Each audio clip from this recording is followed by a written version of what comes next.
যমুনা নদী বাংলাদেশের অন্যতম প্রধান নদী। এটি মূলত ভারতের হিমালয় থেকে উৎপন্ন ব্রহ্মপুত্র নদীর একটি শাখা, যা তিস্তা ও অন্যান্য নদীর সঙ্গে মিলিত হয়ে বাংলাদেশের উত্তরাঞ্চল দিয়ে প্রবাহিত হয়ে জামালপুর ও টাঙ্গাইল জেলার পাশ দিয়ে দক্ষিণ দিকে প্রবাহিত হয়। পরে এটি পদ্মার সঙ্গে মিলিত হয়। যমুনা নদী প্রাচীনকাল থেকেই জামালপুর ও টাঙ্গাইল অঞ্চলের মানুষের জীবন জীবিকার সঙ্গে গভীরভাবে জড়িত ছিল। নদীটি কৃষি, মৎস্য, নৌ পরিবহন ও বাণিজ্যের জন্য গুরুত্বপূর্ণ ছিল।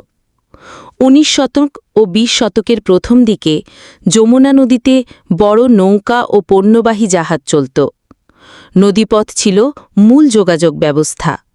তাই এই অঞ্চলের ব্যবসা বাণিজ্য, বিশেষ করে পাট, ধান, মাছ ইত্যাদি পণ্য ঢাকাসহ দেশের বিভিন্ন অঞ্চলে যেত নৌপথে।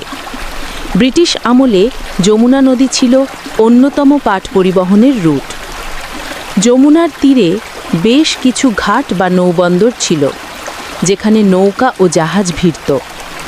যমুনার প্রবাহে ভাঙন ও চর জেগে ওঠার কারণে বর্তমানে বড় জাহাজের চলাচল অনেক কমে গেছে। তবে এখনও স্থানীয় নৌকা, ট্রলার ও ছোট লঞ্চ সীমিত আকারে চলে।